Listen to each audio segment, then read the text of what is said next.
मेरा नाम घनश्याम है। मैं दिल्ली में रहता हूँ और आज मैं आपको मेरे साथ हुई एक बिल्कुल सच्ची पैरानॉर्मल घटना बताने जा रहा हूँ। ये घटना मेरे साथ आज से 6 महीने पहले घटी थी।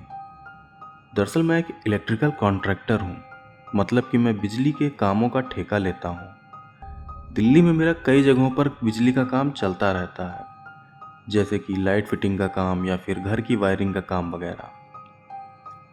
तो आज से 6 महीने पहले मुझे दिल्ली के एक सरकारी स्कूल में लाइट फिटिंग के काम का ठेका मिला था। मैं आपको उस स्कूल का नाम नहीं बता सकता क्योंकि इससे मुझे प्रॉब्लम हो सकती है।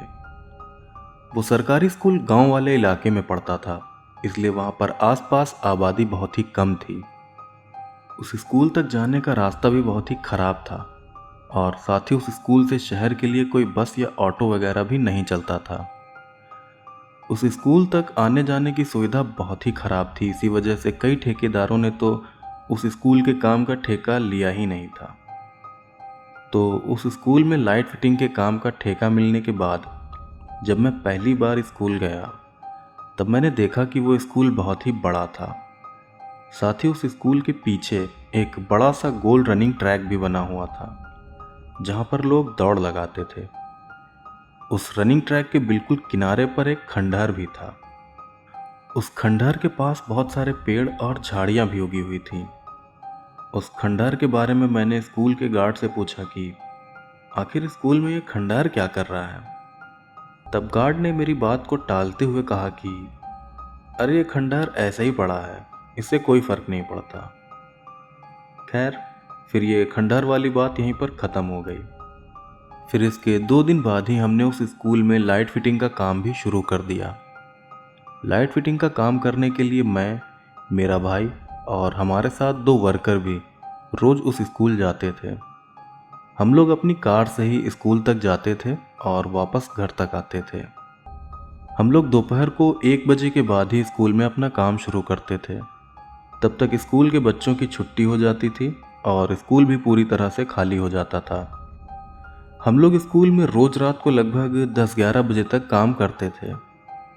शाम होते ही उस स्कूल और उसके आसपास के इलाके में बिल्कुल अंधेरा हो जाता था। उस स्कूल की ज़्यादातर लाइटें खराब पड़ी थीं, इसलिए रात होते ही वो स्कूल भी पूरी तरह से अंधेरे में डूब जाता था। रात के समय उस स्कूल में मैं, मेरा भाई, मेरे 2 वर्कर और स्कूल के ही 2 गार्ड, मतलब कि हम कुल 6 लोग रहते थे। तो बात यह है कि मैं शराब और सिगरेट वगैरह भी पीता हूँ। तो रात को काम से ब्रेक लेकर मैं सिगरेट पीने स्कूल के पीछे बने रनिंग ट्रैक पर चला जाता था। मैं सच बता रहा हूँ, जब जब मैं उस रनिंग ट्रैक पर खड़ा होकर सिगरेट पीता था, तब तब मुझे ऐसा लगता था कि जैसे वहाँ पर कोई मुझे देख रहा है। और देखे जाने की वो फीलिंग मुझे रनिंग ट्रैक के उस तरफ से आती थी जिस तरफ खंडहर बना हुआ था। ये बात थोड़ी अजीब थी, लेकिन इस बात पर मैं ज़्यादा ध्यान नहीं देता था। खैर, इसी तरह एक बार रात के समय मैं, मेरा भाई और दोनों वर्कर उस स्कूल में काम कर रहे थे। फिर रात के 9 बजे हमने अपने काम से ब्रेक लिया और तब मेरा मन ड्रिंक करने का करने लगा। इसलिए मैं अपने भाई और दोनों वर्कर के साथ अपनी कार में बैठकर ड्रिंक करने लगा। ड्रिंकिंग या स्मोकिंग हम लोग स्कूल के बाहर जाकर ही करते थे, क्योंकि स्कूल में बच्चे पढ़ाई करते हैं और वहाँ पर ये सब नहीं करना चाहिए। एक और बात कि मैं अपनी कार में शराब की 1 या 2 बोतल हमेशा रखे रहता हूँ। तो ड्रिंक करने के बाद मेरा भाई और दोनों वर्कर वापस काम पर लग गए और मैं थोड़ी देर आराम करने के लिए उस स्कूल के दोनों गार्ड्स के पास बैठकर उनसे बातें करने लगा। तब बातों बातों में मैंने गार्ड से बताया कि जब मैं सिगरेट पीने स्कूल के पीछे बने रनिंग ट्रैक पर जाता हूँ, तब मुझे ऐसा लगता है कि जैसे कोई मुझे देख रहा है। मेरी बात सुनकर उस स्कूल के दोनों गार्ड बहुत डर गए थे। फिर उनमें से एक गार्ड ने मुझसे कहा कि आप रात के समय उस रनिंग ट्रैक के पास मत जाया करिए। गार्ड की इस बात पर मैंने पूछा कि आखिर ऐसा क्यों है, मैं रात को वहाँ क्यों नहीं जा सकता। तब गार्ड ने मुझे बताया कि उस रनिंग ट्रैक के पास बने खंडहर में एक चुड़ैल रहती है। हमने कई बार उस चुड़ैल को उस खंडहर के पास भटकते हुए देखा है। उस गार्ड की यह बात मुझे बहुत अजीब लगी। मैं पैरानॉर्मल चीज़ों पर ज़्यादा विश्वास नहीं करता हूँ, इसलिए मैंने इस बात पर भी ज़्यादा ध्यान नहीं दिया। फिर थोड़ी देर गार्ड से बात करने के बाद मैं सिगरेट पीने स्कूल के पीछे बने उसी रनिंग ट्रैक पर चला गया। मैं पहले से नशे में था और फिर सिगरेट पीते पीते पता नहीं मेरे दिमाग में क्या आया कि मैं अपने मोबाइल का कैमरा ऑन करके उस रनिंग ट्रैक का वीडियो बनाने लगा। मैं रनिंग ट्रैक का वीडियो बना ही रहा था कि तभी मेरा भाई वहाँ आ गया और उसने मुझसे कहा कि अरे तुम यहाँ क्या कर रहे हो, चलो स्कूल के अंदर चलो, यहाँ रहना ठीक नहीं है। अपने भाई की बात पर मैंने कहा कि रुको भाई, थोड़ी देर में चलते हैं, पहले इस जगह का एक वीडियो तो बना लें। तब मेरा भाई बोला कि स्कूल के गार्ड ने मुझे बताया है कि इस जगह पर कोई चुड़ैल घूमती है, इसलिए मैं तुमसे कह रहा हूँ कि हमारा यहाँ रुकना ठीक नहीं है। तब मैंने अपने भाई से फिर कहा कि अरे ऐसा कुछ नहीं होता, ये सब लोगों का वहम होता है। मेरा भाई भी पैरानॉर्मल चीज़ों पर ज़्यादा विश्वास नहीं करता था, इसलिए वो भी मेरे साथ उस जगह पर घूमने लगा। मैं अपने मोबाइल से उस जगह का वीडियो बना रहा था और मेरा भाई मेरे साथ साथ चल रहा था।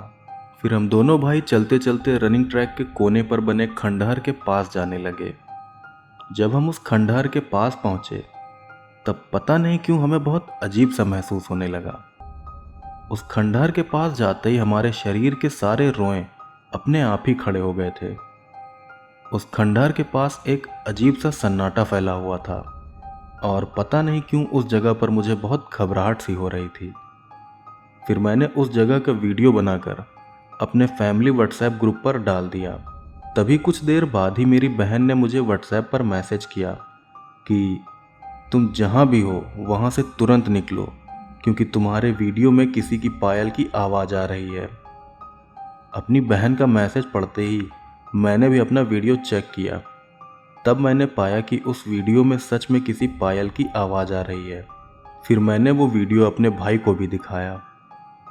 उस वीडियो में आ रही पायल की आवाज़ मेरे भाई ने भी सुनी और उस आवाज़ को सुनकर मेरे भाई ने कहा कि अरे ये किसी झींगुर या कीड़े की आवाज़ होगी, क्योंकि झींगुर की आवाज़ भी कभी कभी पायल की आवाज़ जैसी ही लगती है। फिर मैंने भी सोचा कि शायद ये किसी कीड़े की ही आवाज़ होगी।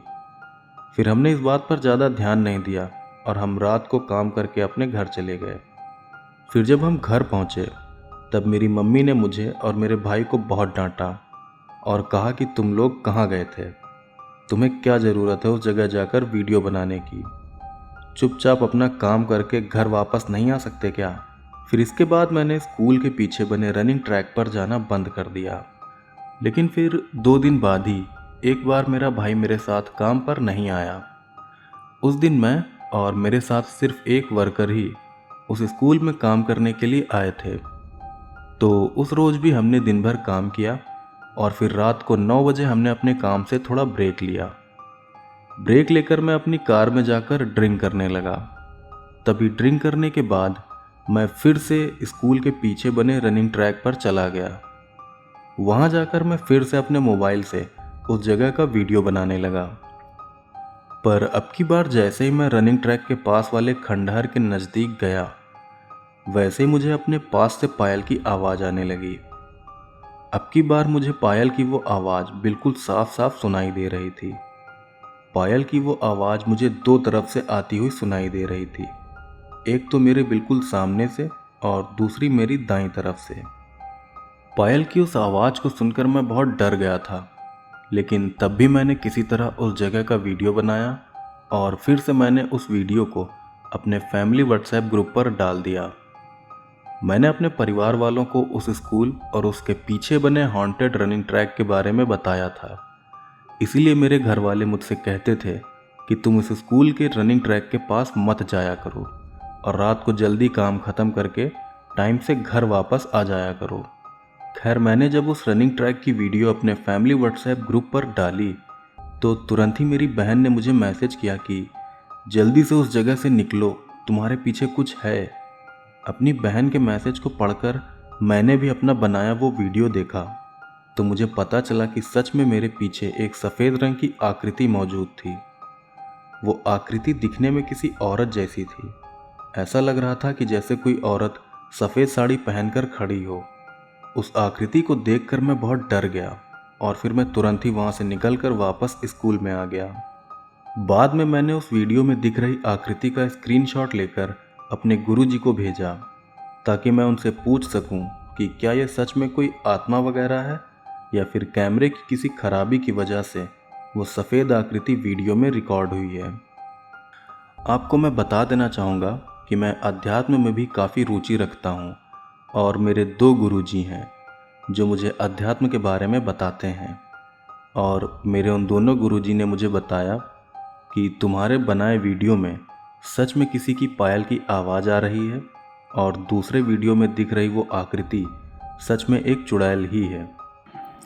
मेरे एक गुरुजी ने मुझे ये भी बताया था कि वो चुड़ैल बहुत ही शक्तिशाली है और मुझे वहाँ पर बिल्कुल भी नहीं जाना चाहिए। बाद में मेरे घर वालों ने मुझे गुरुजी को भी दिखाया ताकि अगर मुझ पर उस चुड़ैल का कोई असर हुआ हो तो गुरुजी उसे हटा सकें। फिर गुरुजी ने कुछ पूजा पाठ की और मुझे बताया कि तुम पर उस चुड़ैल का कोई असर नहीं है, लेकिन अब से तुम कभी भी उस जगह के आसपास भी मत जाना। इस घटना के बाद मैंने उस स्कूल के पीछे बने रनिंग ट्रैक पर जाना बंद कर दिया और साथ ही मैंने उस स्कूल में लाइट फिटिंग का अपना काम भी अच्छे से ख़त्म कर दिया। इसके बाद मेरे साथ कोई भी अजीब घटना नहीं हुई।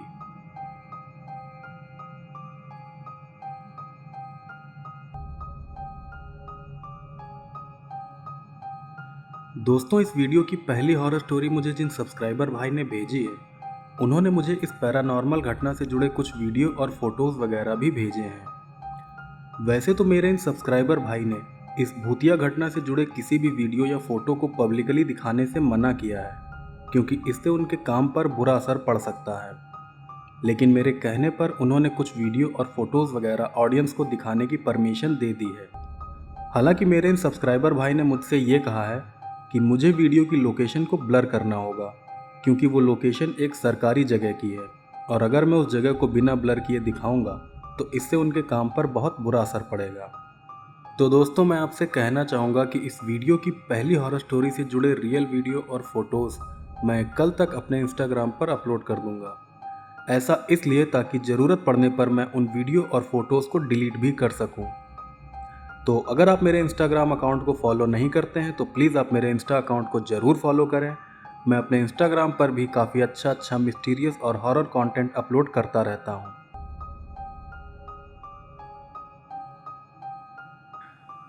तो दोस्तों, ये थी पहली सच्ची भूतिया घटना जो कि मुझे मेरे सब्सक्राइबर ने भेजी थी। और अब मैं आपको सुनाता हूँ एक और बिल्कुल सच्ची और भयानक घटना। ये घटना मुझे इंदौर से नेहा सिंह जी ने भेजी है, तो आगे मैं आपको उन्हीं के नज़रिए से ये पूरी घटना बताऊंगा।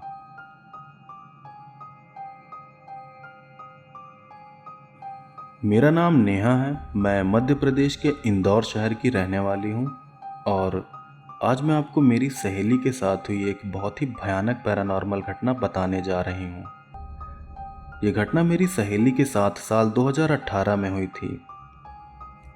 तो बात यह है कि साल 2018 में मैं इंदौर शहर के ही एक गर्ल्स हॉस्टल में रहकर पढ़ाई कर रही थी।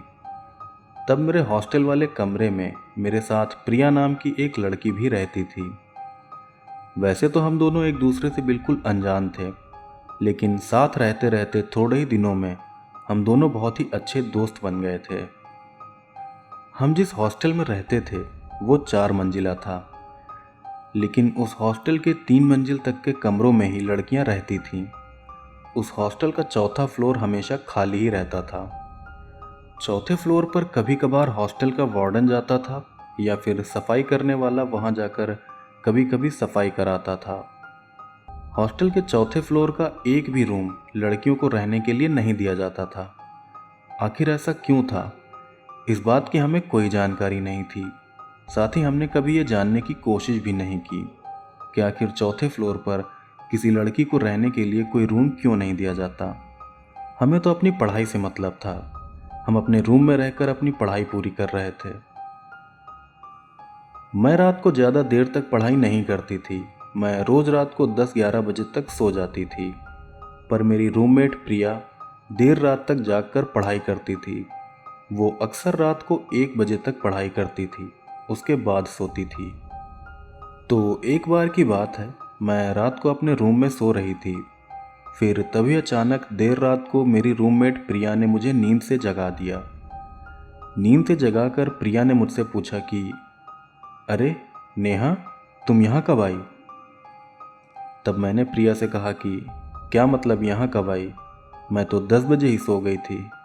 इतना बोलने के बाद जब मैंने ध्यान से प्रिया की शक्ल देखी तो पाया कि वो बहुत डरी हुई थी। उसकी आंखों से आंसू भी निकल रहे थे।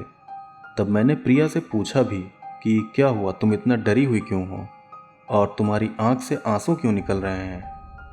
तब मेरी बात पर प्रिया ने कहा कि नहीं नहीं, मैं ठीक हूँ, मुझे कुछ नहीं हुआ है।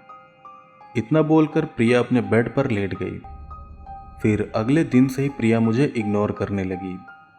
उसने मुझसे बातचीत करना बिल्कुल बंद कर दिया था। मेरे समझ ही नहीं आ रहा था कि आखिर प्रिया ऐसा क्यों कर रही है। तब कुछ दिनों बाद मैंने प्रिया से पूछा कि क्या हुआ, तुम मुझको इग्नोर क्यों कर रही हो? मेरी बात पर प्रिया ने कहा कि नहीं, ऐसी कोई बात नहीं है। इतना बोलकर प्रिया बात को टालने लगी, लेकिन मैंने थोड़ा गुस्से में उससे पूछा कि आखिर बात क्या है, बताओ तो, मुझसे कोई गलती हुई है क्या? तब मेरे गुस्से से पूछने पर प्रिया ने मुझे जो बताया उसे सुनकर मैं भी डर से कांप गई। दरअसल प्रिया ने मुझे बताया कि एक बार रात को 12:30 बजे प्रिया पढ़ाई कर रही थी और उस समय मैं सो रही थी। तभी प्रिया को बहुत जोर की प्यास लगी, इसलिए वो पानी पीने के लिए किचन में चली गई। फिर जब पानी पीकर प्रिया किचन से वापस अपने रूम की तरफ आ रही थी, तभी उसको ऐसा लगा कि जैसे कोई उसके पीछे पीछे आ रहा है। जब उसने पीछे पलटकर देखा तो पाया कि मैं उसके पीछे पीछे रूम की तरफ आ रही थी। ये देखकर प्रिया ने मुझसे पूछा कि अरे तुम कब उठी, तुम भी पानी पीने गई थी क्या? तब मैंने प्रिया की बात का कोई भी जवाब नहीं दिया। मैं बस अपनी जगह खड़ी होकर प्रिया को घूरती रही। तभी प्रिया ने मुझसे फिर से पूछा कि क्या हुआ, तुम ठीक तो हो? प्रिया ने मुझे बताया कि मैं उस समय बहुत अजीब लग रही थी और मैंने उसकी इस बात का भी कोई जवाब नहीं दिया था। फिर कुछ देर बाद मैंने प्रिया से कहा कि चलो चौथी मंजिल पर चलते हैं। मेरी बात पर प्रिया ने कहा कि चौथी मंजिल पर जाकर क्या करेंगे, इतनी रात हो गई है, चलो चलकर सोते हैं। फिर प्रिया के मना करने पर भी मैंने जबरदस्ती प्रिया का हाथ पकड़ा और उसको खींचते हुए लेकर मैं चौथी मंजिल पर चली गई। फिर चौथी मंजिल की छत के बिल्कुल किनारे पर जाकर मैंने प्रिया का हाथ छोड़ दिया और उससे कहा कि कूदो यहाँ से। प्रिया ने मुझे बताया कि मैंने बहुत सीरियस होकर उससे ये बात कही थी। हालांकि पहले प्रिया को लगा कि शायद मैं उससे मजाक कर रही हूँ, लेकिन तभी मैं बार बार बहुत गुस्से से प्रिया से बोलने लगी कि कूदो यहाँ से, कूदो कूदो कूदो कूदो। मेरा ऐसा बर्ताव देखकर प्रिया बहुत डर गई थी। फिर प्रिया बहुत तेजी से भागते हुए कमरे में आ गई, लेकिन कमरे में आकर प्रिया ने देखा कि मैं आराम से अपने बेड पर सो रही हूँ। तभी प्रिया ने मुझे नींद से जगाकर कहा था कि नेहा, तुम यहाँ कब आई? तब मैंने प्रिया से कहा था कि क्या मतलब यहाँ कब आई, मैं तो कहीं गई ही नहीं थी, मैं तो रात के 10 ही बजे सो गई थी। इतना सुनकर प्रिया बहुत डर गई थी, इसलिए वो चुपचाप अपने बेड पर सो गई और उसी दिन से उसने मुझसे बोलना भी बंद कर दिया था। प्रिया की बताई ये सारी बातें सुनकर मैं बिल्कुल हैरान रह गई थी। तब मैंने प्रिया को बताया कि यार, उस रात तो मैं अपने कमरे से बाहर गई ही नहीं थी। पता नहीं मेरे जैसी दिखने वाली वो कौन थी जो तुम्हें लेकर छत पर गई थी और तुम्हें छत से कूदने को कह रही थी। ये बात बहुत ही अजीब थी। फिर मैंने उस हॉस्टल के वार्डन से प्रिया के साथ हुई ये घटना बताई। तब उसने मुझे बताया कि 2 साल पहले इसी हॉस्टल में रहने वाली एक लड़की ने चौथी मंजिल से कूदकर खुदकुशी कर ली थी।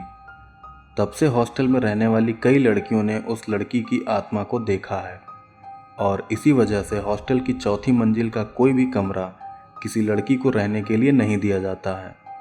वार्डन की बात सुनकर मैं और प्रिया हम दोनों बहुत ज़्यादा डर गए थे। साथ ही हम ये भी समझ गए थे कि मेरी शक्ल की जो लड़की प्रिया को चौथी मंजिल पर लेकर गई थी वो उसी लड़की की आत्मा थी जिसने चौथी मंजिल से कूदकर खुदकुशी की थी। इसके बाद कुछ महीने उसी हॉस्टल में रहने के बाद मैंने और प्रिया ने अपना हॉस्टल बदल दिया।